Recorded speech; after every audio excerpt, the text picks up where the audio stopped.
Hi everyone, my name is Karuna Verma and I am from Himachal Pradesh. Today in this video we are going to talk about melasma. melasma होता क्या है, ये किस वजह से होता है और अगर आपको ये एक बार हो गया तो इसका कोई क्योर है भी या नहीं, अगर है तो वो क्या। और मैं भी melasma से लास्ट 2-3 साल से मुझे ये प्रॉब्लम है, तो मैं इसका क्या सोल्यूशन यूज़ कर रही हूँ और वो वर्क कर रहा है या नहीं कर रहा है ये भी मैं आपको बताऊंगी। So without wasting any time let's start this video. So the first question is what is melasma. Melasma है क्या? Melasma is just simply N acquired hyperpigmentation disorder in your skin, कि आपके चेहरे पे जब पिगमेंटेशन स्टार्ट होती है धीरे धीरे वो बढ़ती जाती है, हाइपर पिगमेंटेशन हो जाती है, वो मेलास्मा है। ये होता किस वजह से है? जब हमारी स्किन में ओवर प्रोडक्शन हो जाती है मेलानिन की। अब मेलानिन सबकी बॉडी में प्रोड्यूस होता है, बट अगर आपकी स्किन में मेलानिन ज़्यादा प्रोड्यूस हो जाए उस वजह से हमारी स्किन पे पिगमेंटेशन होना स्टार्ट हो जाती है, और मोस्टली वो इस एरिया पे होती है जो मोस्टली हम किसी के भी आप आउट ऑफ 10 अगर आप देखेंगे तो 7 to 8 लेडीज़ के फेस पे ये बीमारी होगी। और इसी के साथ इसे मास्क ऑफ प्रेगनेंसी भी कहा जाता है, क्योंकि मोस्टली प्रेग्नेंट लेडीज़ को ये प्रेगनेंसी के टाइम देखने को मिलती है, बट अगर ये प्रेगनेंसी की वजह से है तो विद इन 8 to 9 मंथ्स ये चली भी जाती है। प्लाज्मा के जो मेन रीज़न है वो यही है, सनलाइट और प्रेगनेंसी, एंड थर्ड आपके हार्मोनल जब चेंज होता है और आप ख़राब खाना बाहर का स्टार्ट करते हैं और आपकी बॉडी में कैल्शियम विटामिन की कमी होना शुरू हो जाती है। आपकी बॉडी में किसी चीज़ की कमी होती है वो आपकी स्किन पे दिखता ही दिखता है। अगर किसी रीज़न से आपके चेहरे पे पिगमेंटेशन स्टार्ट हो भी गई है बट आपकी बॉडी में कैल्शियम कम है या फिर कोई विटामिन कम है तो वो पिगमेंटेशन जाती नहीं है। और मानिए अगर उसने पिगमेंटेशन अब ज़्यादा प्रोड्यूस होना कम भी हो गया हो बट जो पैचेस पड़ गए हैं उन्हें रिमूव करना पड़ता है एक्सटर्नल सोर्सेज के साथ, ठीक है। सो ये कुछ कॉजेज़ थे पिगमेंटेशन के। इसी के साथ मैं आपको बताऊंगी कि अब इसके क्योर क्या क्या हैं, बट क्योर डिस्कस करने से पहले मैं आपको अपनी पिगमेंटेशन जर्नी बताना चाहूँगी। जब 2020 राउंड में मुझे हल्की हल्की पिगमेंटेशन स्टार्ट हुई थी, बिकॉज 2019 से लेकर 2020 के बीच मेरा फिटनेस लेवल काफ़ी कम हो गया था और मैं बाहर का जंक और फास्ट फूड खाना मैंने काफ़ी ज़्यादा स्टार्ट कर लिया था और मैं सनस्क्रीन भी अप्लाई नहीं करती थी। तो इसी के साथ साथ मेरे चेहरे पे हल्की हल्की पिगमेंटेशन आना स्टार्ट हुई, और जब मैंने पिगमेंटेशन आना स्टार्ट हुई उस टाइम पे मैं घर का खाना नहीं खाती थी, दाल चावल खाना बिल्कुल बंद था, बाहर के खाने पे टोटली डिपेंड थी। तो पिगमेंटेशन आना स्टार्ट हुई और मैंने एकदम से ही फिर मैंने जिम स्टार्ट कर दिया, थोड़ा थोड़ा फिटनेस जर्नी पे वापस आ गई और डाइट भी थोड़ा ठीक की।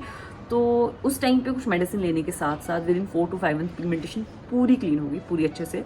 फिर 2020 मार्च के बाद जब लॉकडाउन हुआ उस टाइम पे मैंने सनस्क्रीन अप्लाई नहीं की, मेरे पास उस टाइम प्रोडक्ट अवेलेबल भी नहीं थे, और जो खाना था खाना घर का खा रही थी बट फिटनेस लेवल 0 था, प्रॉपर घर पे बैठी थी और मैं घर पे काफ़ी ऑयली और मीठी चीज़ें मैंने खाई और इसी के साथ साथ धूप से कोई प्रोटेक्शन नहीं ली।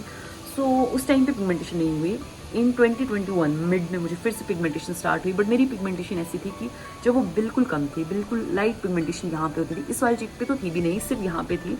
तब मैंने इसे नज़रअंदाज किया, मैंने इसके लिए सनस्क्रीन यूज़ नहीं की, कुछ भी नहीं किया, और मैं अपनी डाइट ख़राब ही रखी। मैंने लॉकडाउन खुल गया और मैंने फिर से ख़राब खाना शुरू कर दिया और मेरा कोलेस्ट्रॉल लेवल उस टाइम पे काफ़ी ज़्यादा हाई था, कैल्शियम कम था।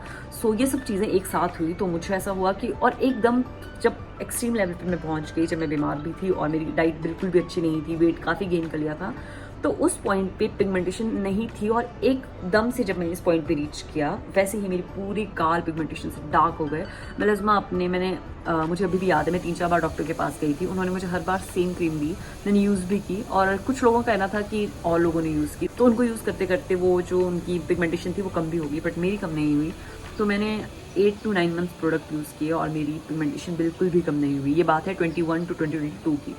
सो 2022 में मैंने क्या किया, प्रोडक्ट सब कुछ यूज़ करना बंद कर दिया। फिर मैं आयुर्वेदिक जो हॉस्पिटल था वहाँ पे गई, उन्होंने मुझे कुछ ऐसी चीज़ें बताई जो मुझे हेल्प किया उन्होंने, बट इसके साथ उन्होंने रियल पॉइंट भी डिस्कस करे जो मेरे लिए फैक्टर्स रीजंस थे कहीं ना कहीं। उन्होंने कहा कि जो आपके ख़राब खाना पीना है आप कुछ टाइम के लिए ग्लूटेन बेस्ड फूड खाना बंद कर दीजिए, चटपटी और अचार वाली चीज़ें खाना बंद कर दीजिए, और जो बाहर का खाना है वो तो टोटली बंद कर दीजिए। अगर आप अच्छा खाना खाएंगे उसी के साथ अपनी फिजिकल एक्टिविटी बढ़ाइए, ओके। सो ये बात सुनने के बाद ही मैंने नेक्स्ट वीक से मैंने जिम ज्वाइन कर लिया। मैंने कोशिश की कि मैं प्रोटीन ज़्यादा लूँ और डाइट ठीक करूँ, और जैसे जैसे मैंने ये किया आप बिलीव नहीं करेंगे, मेरी ये साइड वाली पिगमेंटेशन कम हो गई और इस साइड पिगमेंटेशन थोड़ी थी। ओके, मैं वीडियो साथ में ऐड करूँगी कि पिगमेंटेशन के मेरी स्टेजेस क्या थे। कभी कभी पिगमेंटेशन खुद कम हो जाती है, कभी कभी पिगमेंटेशन खुद ही बढ़ जाती है। सो उस टाइम पे मैंने क्या किया कि मैंने डाइट अच्छी ली और प्रॉपर जिम गई। तो सनस्क्रीन को तो आप नंबर 1 पे रखें कि आपको सनस्क्रीन अप्लाई करनी ही करनी है, ओके। सेकंड, आप अपने पिगमेंटेशन के लिए रखें जो आपका कैल्शियम का सोर्स है वो रिच होना चाहिए। कैल्शियम, आप दूध पीजिए, आप पनीर खाइए, आप सिट्रस बेस्ड फूड खाइए। सिट्रस बेस्ड फूड में आपके आएंगे ऑरेंजेस, लेमन और भी बहुत सी चीज़ें आएंगी, मैं मेंशन उनकी लिस्ट आपके साथ यहाँ पे मेंशन कर दूँगी। आप उन्हें खाइए। अगर आपकी सिट्रस और कैल्शियम की जो इनटेक है वो प्रॉपर होगी तो भी पिगमेंटेशन, जो आपकी स्किन ग्लो करती है, और जब आपकी स्किन ग्लो करती है तो कहीं ना कहीं पिगमेंटेशन खुद ही लाइट होना स्टार्ट हो जाती है और आपकी स्किन नेचुरली ग्लो करती है, तो वो पैचेस उतने नहीं दिखते हैं। ओके, कहीं पे भी आप गूगल कर लीजिए, कहीं भी डॉक्टर से पूछ लीजिए, ये फैक्ट सब कहते हैं कि अगर आपको एक बार मेलेस्मा हो गया, मेलेस्मा की प्रॉब्लम हो गई है, तो वो कभी ठीक नहीं होती। ये एक लाइफ लॉन्ग प्रोसेस है। अगर आपको एक बार पिगमेंटेशन आपके चेहरे पे स्टार्ट हो गई है, वो लाइट हो जाएगी, या तो आपसे मतलब 2-3 महीने नहीं होगी, 1 महीने फिर से आ जाएगी, तो इसका लाइफ टाइम सोल्यूशन तो कोई नहीं है। बट मुझे है, तो मैंने इसका सोल्यूशन अपने लिए ढूंढा है। वो ये है कि मैं फिजिकल एक्टिविटी प्रॉपर कर रही हूँ, डाइट कोशिश करती हूँ, बहुत मुश्किल हो जाता है, बट नेक्स्ट 6 मंथ्स तक मैंने गोल रखा है कि सितंबर के करीब मैं अपनी पिगमेंटेशन को जितना लाइट कर सकती हूँ उतना लाइट करूँगी। सो या, और इसके काफ़ी सोल्यूशन मैंने आपको जो बताया है वो वर्क करेंगे ही करेंगे, क्योंकि पिगमेंटेशन एक ऐसी चीज़ है, अगर आपको प्रेगनेंसी की वजह से नहीं हुई है तो वो बॉडी के अंदर ही कुछ ना कुछ खराबी है, तब वो फेस पे दिख रहा है। आपके एसिड्स होते हैं फेस के लिए, जो आज के टाइम पे बहुत ट्रेंडिंग है, उनसे काफ़ी लोगों के जो मार्क्स है वो चलेंगे। अगर आप खाएंगे ठीक तो अंदर से जो है एक्स्ट्रा प्रोड्यूस होना वो कम हो जाएगा, ठीक है, पिगमेंटेशन। सो अगर अंदर से प्रोड्यूस होना तो बंद हो गया, बट जो पहले से पैचेस पड़े हुए हैं चेहरे पे, उनका क्या, उनके लिए आपको क्या करना है, उनके लिए एसिड्स वर्क करते हैं। और मे बी कुछ होममेड पैक्स भी होते हैं जिन्होंने मेरे लिए काम किया है, बट मैं आपसे झूठ नहीं बोलूँगी, अभी आपको आई डोंट नो दिखेंगे कि नहीं दिखेंगे। अभी सनलाइट थोड़ी ज़्यादा है तो आपको ना दिखे। मेरी पिगमेंटेशन भी अभी है, मैं 6 मंथ्स की जर्नी लेके चली हूँ अभी से, क्योंकि इससे पहले मैंने काफ़ी ख़राब खाना खाया है बाहर का, और इतना लंबे टाइम तक इस जर्नी में मैंने दिखा है कि ख़राब खाने ने बहुत ख़राब किया है पिगमेंटेशन को। सो या, मैं आपको आफ्टर 2 मंथ्स अपडेट दूंगी अपनी मेलेस्मा का कि ये किस पॉइंट तक पहुंच चुका है। पर तब तक के लिए आप लोग एक चीज़ ज़रूर करें, तब तक के लिए आप अपनी बॉडी का रूटीन बेसिक चेकअप करवाएं, और जिन चीज़ों की आपके शरीर में कमी है वो चीज़ें लें, क्योंकि अगर आपकी बॉडी अंदर से हेल्दी होगी तो स्किन पे दिखेगा, स्किन ग्लो करेगी। और अगर पिगमेंटेशन है वो सनस्क्रीन और स्पेशली सिट्रस बेस्ड फूड से, विटामिन सी का सिरप भी आप यूज़ कर सकते हैं। इन चीज़ों से जो आपकी स्किन ग्लो करती है, और ग्लो करते हैं तो पिगमेंटेशन नेचुरली थोड़ी सी लाइट हो जाती है, कंप्लीटली नहीं जाएगी पर लाइट हो जाएगी। एंड इस पॉइंट को प्लीज़ ध्यान से सुनिए, अगर आपकी पिगमेंटेशन अभी जस्ट स्टार्ट हुई है, जस्ट बेसिक पिगमेंटेशन है, तो अभी इसका सोल्यूशन ढूंढ लें। क्योंकि जब मुझे 1-2 साल जो था, मुझे पिगमेंटेशन बहुत लाइट थी, मैंने सनस्क्रीन यूज़ नहीं की, मैंने अपनी डाइट नहीं सुधारी, मैंने फिजिकल एक्टिविटी नहीं की, तो वो उस टाइम पे ज़रा कि आपको हिंट दी जाती है कि आप अभी भी बच सकते हैं। मैंने उस टाइम पे कोई केयर नहीं की, तो अभी बहुत डार्क हो चुके हैं, बट अभी भी उतनी देर नहीं हुई है कि चीज़ें ठीक ना की जाएँ।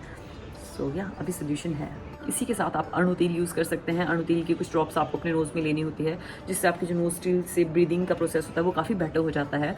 और क्योंकि ये प्रोडक्ट अणु तेल इसलिए एग्जिस्ट करता है क्योंकि जो आयुर्वेदा है वो कहते हैं कि आप अगर ब्रीदिंग योगा आप करेंगे, ब्रीदिंग एक्सरसाइज, उससे आपकी पिगमेंटेशन में काफ़ी ज़्यादा फ़र्क पड़ता है, उससे हमारी स्किन ग्लोइंग होती है। तो मैं यहाँ पे एक लिस्ट मेंशन करूँगी जो आप ट्राई कर सकते हैं पिगमेंटेशन के टाइम।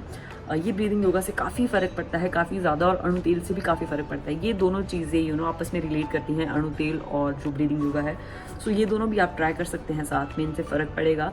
ये बहुत ही छोटे छोटे फैक्टर्स हैं, जैसे कि अणु तेल, ब्रीदिंग योगा करना, एक्सरसाइजेज, या फिर विटामिन सी के टैबलेट्स लेना, दूध पीना, ये छोटी छोटी चीज़ें हैं। बट अगर आप इन सबको साथ में करेंगे, इनसे आपकी स्किन बहुत हेल्दी वे में अच्छी होती है, हील करेगी, क्योंकि आपकी बॉडी अंदर से क्लीन होगी और इसी के साथ आपकी स्किन नेचुरली ग्लो करेगी।